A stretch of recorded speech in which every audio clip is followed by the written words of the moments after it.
Pour connaître notre congrégation, il faut en connaître les fondateurs, Monseigneur Marcel Lefebvre et sa sœur, Mère Marie-Gabrielle. Monseigneur Lefebvre est né le 29 novembre 1905 à Tourcoing.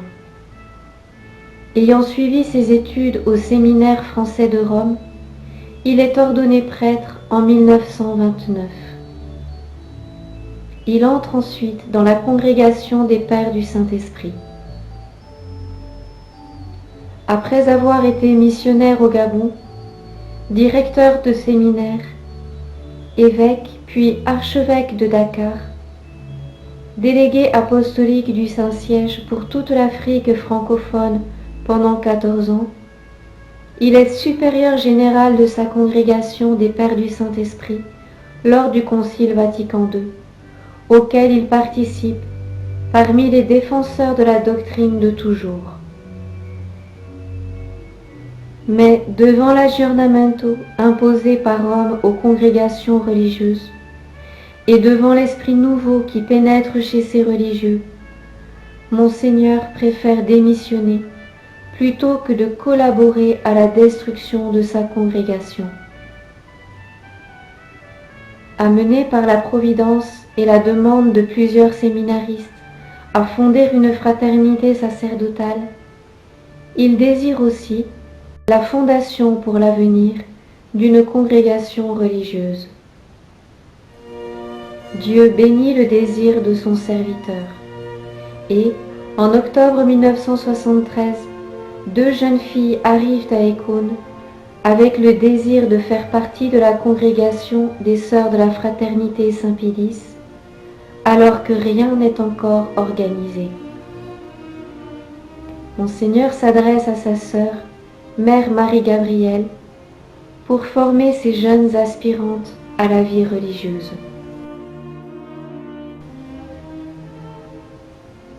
Notre cofondatrice, Mère Marie-Gabrielle, de son nom de jeune fille Bernadette, est la 4e enfant de la famille Lefebvre.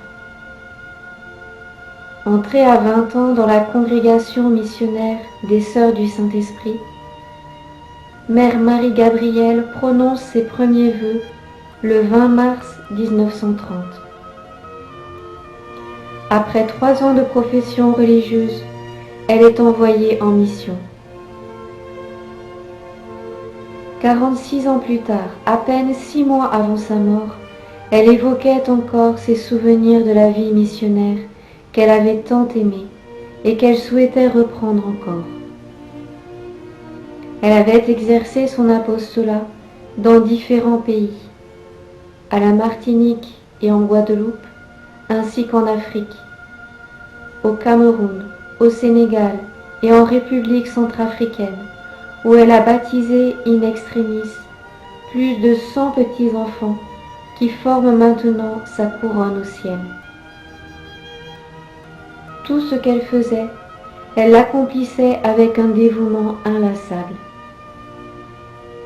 Elle manifesta ainsi sa charité envers Dieu et son prochain, entre autres comme infirmière dans le soin des malades et des lépreux à Bangui. Jamais Mère Marie-Gabrielle ne parlait des charges importantes qu'elle eut à remplir dans sa congrégation. En 1959, elle fut élue assistante générale et dut alors quitter les missions et revenir à Paris. La Providence la préparait ainsi à sa future mission de cofondatrice. Mais la crise de l'Église commençait. Son mandat d'assistante générale accompli, elle demande à redevenir simple religieuse. On l'envoie alors à Dakar en 1967, où, tout en retrouvant l'apostolat missionnaire tant aimé, elle souffre de voir l'évolution rapide des esprits et des règles au sein même de sa communauté. C'est alors que Monseigneur lui demande son aide pour fonder une communauté de religieuses, les Sœurs de la Fraternité Saint-Pédis, qui seconderait l'activité apostolique des prêtres de la fraternité Saint-Pédis.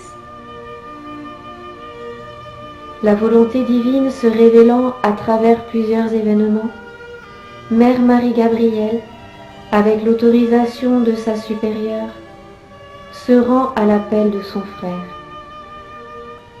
Désormais, toutes ses forces, son dévouement, sa grande expérience sont au service de cette fraternité qui veut rester fidèle à la foi, à l'Église catholique romaine.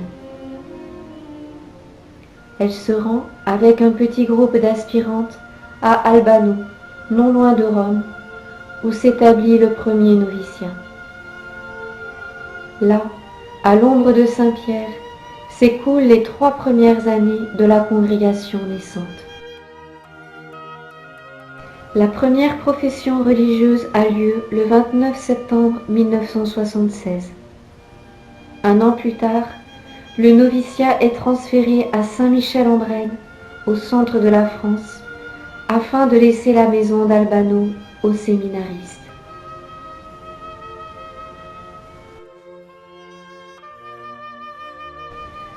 Toute aspirante, âgée de 18 à 30 ans, est guidée par une intention droite, possédant un esprit saint et une santé suffisante, peut être admise dans la congrégation.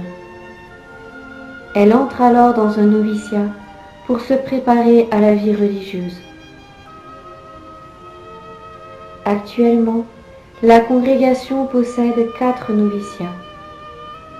Celui de langue française à Ruffec-le-Château, en France. Celui de langue allemande à Göffingen, en Allemagne. Celui de langue anglaise à Brouwerville, aux États-Unis. Et celui de langue espagnole à Pilar, en Argentine. Qu'y font les sœurs? Elles se préparent à leur futur apostolat d'auxiliaire des prêtres. Postulantes et novices, leur temps est partagé entre la prière, le travail manuel et l'étude. La journée commence de bonne heure près de notre Seigneur au tabernacle. Prime, oraison et sainte messe se suivent et jettent lumière et chaleur sur toutes les activités de la journée. Après le petit déjeuner, le ménage quotidien est fait, puis chacune se donne à des travaux manuels, suivant les nécessités de la maison et les connaissances à acquérir. Cuisine, couture, jardinage, entretien du linge, bricolage, etc.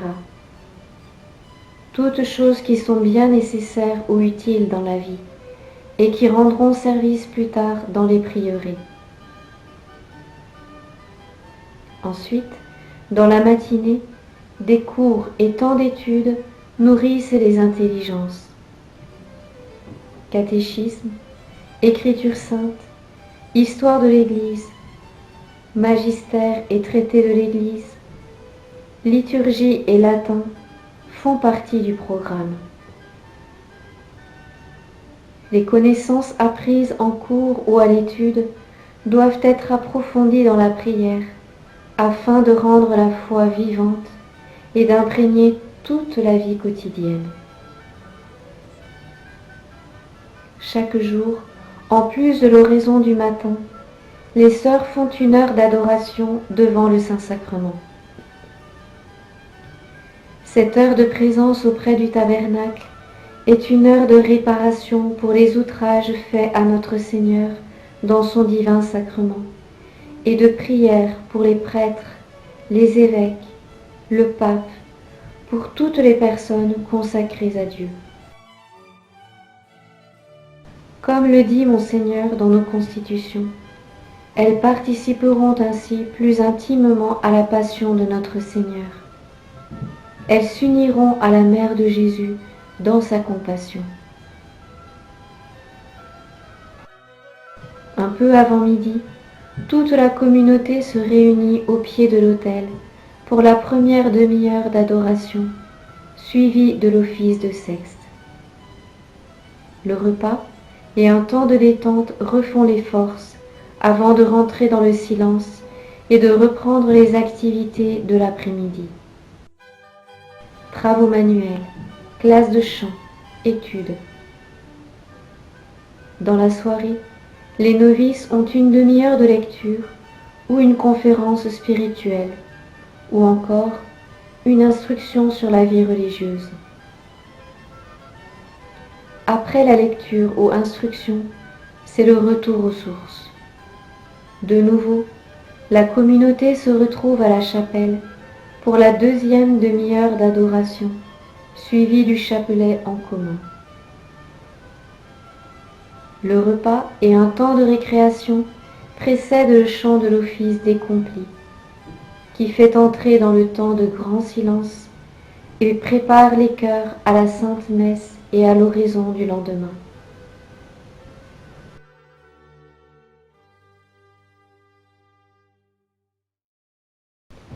Les 6 mois de postulat permettent à l'aspirante d'étudier de plus près sa vocation avant la prise d'habit qui marque le début des 2 années de noviciat.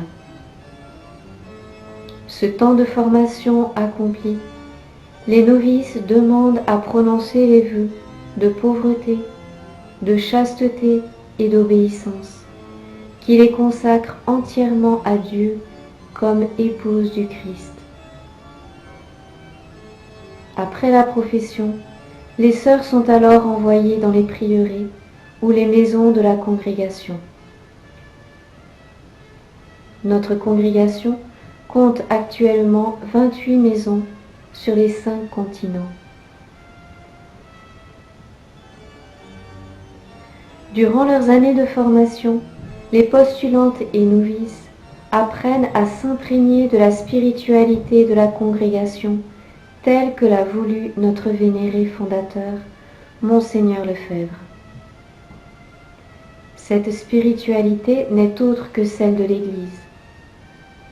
Ainsi, l'esprit de la fraternité est entièrement centré sur la dévotion au saint sacrifice de la messe, célébrée selon les normes du Concile de Trente et selon la tradition de l'Église. C'est pourquoi Monseigneur Lefebvre a placé les sœurs sous le double patronage de Notre-Dame de Compassion et de Saint Pie-X. Comme pour nos prêtres, Saint Pie-X éclaire et oriente notre combat pour la foi, rejetant toutes les erreurs modernes que ce saint pape a condamnées. Nous partageons aussi le souci de Saint Pie-X, le souci de ses prêtres et de l'enseignement de la saine doctrine.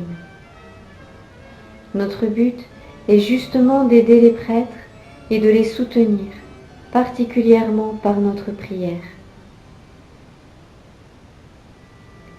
La première dénomination de notre congrégation revient à la Mère de Dieu, modèle de vie religieuse, sous le vocable et la protection de Notre-Dame de Compassion. Celle-ci anime toute notre vie et toute notre activité apostolique auprès des prêtres.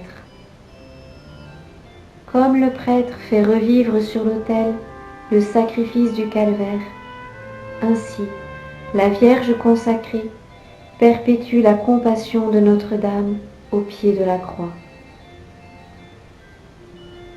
Toute notre spiritualité est donc centrée sur le saint sacrifice de la messe et l'offrande de tous nous-mêmes à la divine victime, à l'image de Notre-Dame de Compassion.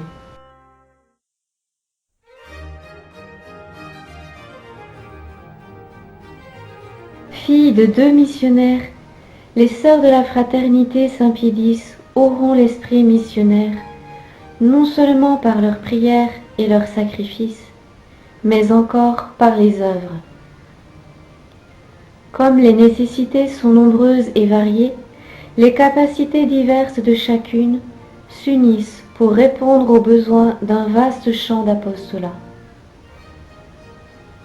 Après leur profession religieuse, les sœurs exercent un apostolat qui se fond et se confond avec l'apostolat de nos prêtres. Leur activité a pour but de faciliter et compléter l'apostolat sacerdotal.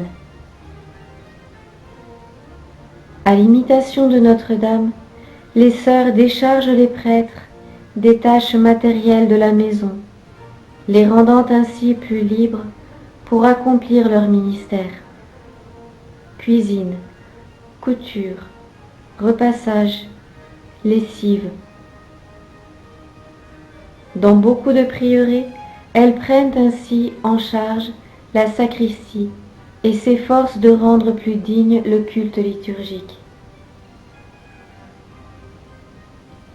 Si les humbles tâches sont à faire dans toute maison, l'apostolat des sœurs n'en reste pas moins varié selon les prieurés ou les maisons où elles se trouvent. Essayons de faire un petit tour d'horizon. La maison mère de la congrégation, située à Saint-Michel-en-Brenne, en France, est aussi le siège du catéchisme par correspondance Notre-Dame de Fatima. Cette œuvre regroupe 8 années d'instruction religieuse.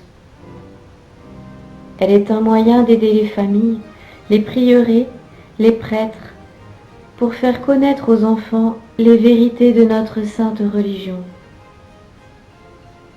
Rédigé à l'origine en français, le catéchisme par correspondance a été aussi traduit en anglais et en allemand. Ainsi, ce sont 1500 élèves que les sœurs atteignent par ce moyen dans le monde entier. Pour disposer les âmes à recevoir avec abondance la grâce dispensée par les sacrements, les mouvements de jeunesse tiennent une place irremplaçable. Les sœurs assurent le secrétariat de la croisade eucharistique pour la France depuis la maison mère et dirigent diverses associations d'enfants de Marie aux États-Unis, au Gabon, en Argentine, en Australie. Chaque année, elles organisent une quinzaine de camps pour enfants sous tous les cieux.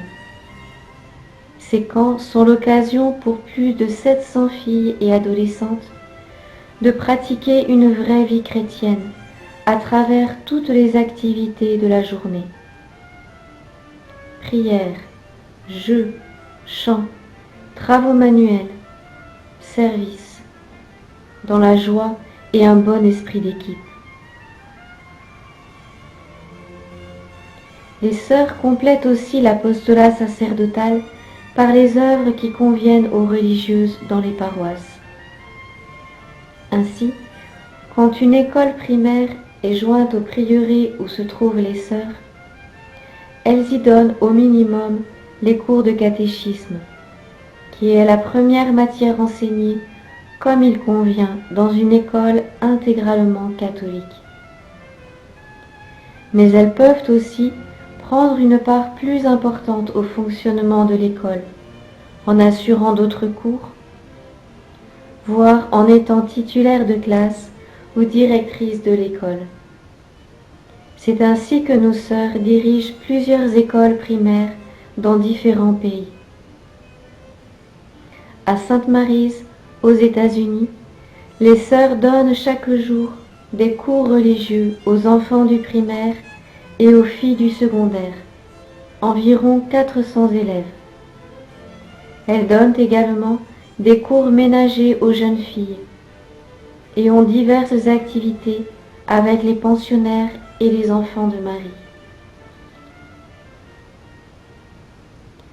Dans les maisons de retraite spirituelles, comme au prieuré Notre-Dame du Pointet et à Gâtine, les sœurs sont là pour accueillir les retraitantes. Elles apportent aussi leur aide discrète, tant par leur prière que par l'accomplissement des tâches matérielles. Dans tous les prieurés, les sœurs ont à cœur de visiter les personnes âgées et les malades, membres souffrants de notre Seigneur. Au Brémien Notre-Dame, en France, comme à Weihungsel en Allemagne, maison de personnes âgées, se trouve une petite communauté religieuse. Les sœurs visitent les pensionnaires, organisent des activités avec les plus valides, les préparent à recevoir les sacrements et les aident à achever chrétiennement leur pèlerinage vers la patrie céleste. L'apostolat des sœurs de la fraternité, tout centré sur le saint sacrifice de la messe et l'aide aux prêtres, peut s'exercer tout autant dans les maisons de formation sacerdotale que dans d'autres maisons par leur rayonnement. Ainsi, au séminaire de la Rera en Argentine et de Dillwyn aux États-Unis, les sœurs aident nos futurs prêtres par leurs humbles tâches et leurs prières, tandis qu'à la maison du district de France, l'activité des sœurs facilite le travail des abbés et soutient leur apostolat, en particulier par la régularité et l'offrande de leur vie religieuse. 20 ans après leur départ d'Albano, les sœurs s'y installèrent de nouveau en 1997. C'est un peu le retour aux sources, à l'ombre de la ville éternelle. La maison Saint-Pédis, qui avait été quelque temps un séminaire après le départ des sœurs, est maintenant une maison d'accueil pour les pèlerins de la tradition. Les sœurs se dévouent à ce nouvel apostolat, permettant aux pèlerins de mieux profiter des trésors de Rome. Les sœurs ont l'esprit missionnaire de leur fondateur. Et si tout pays peut être appelé pays de mission, certaines ont la joie de suivre de plus près les traces de Monseigneur et de Mère Marie-Gabrielle sur le sol africain. À la mission Saint-Pédis, à Libreville, au Gabon, nos sœurs missionnaires, depuis leur arrivée en 1993, ne manquent pas de travail. Nombreux sont les enfants qui suivent les cours de catéchisme chaque semaine. Les sœurs s'occupent aussi de 2 associations mariales pour les filles et les adolescentes, et elles enseignent à l'école paroissiale Notre-Dame de la Providence, en pleine expansion depuis son ouverture en 2013. Quelques sœurs se dévouent pareillement au prieuré du Sacré-Cœur en République dominicaine, et dans les prêtres, dans les œuvres paroissiales, enseignant le catéchisme et donnant des cours à l'école primaire du prieuré. Elle dirige également une association mariale pour les filles et les adolescentes.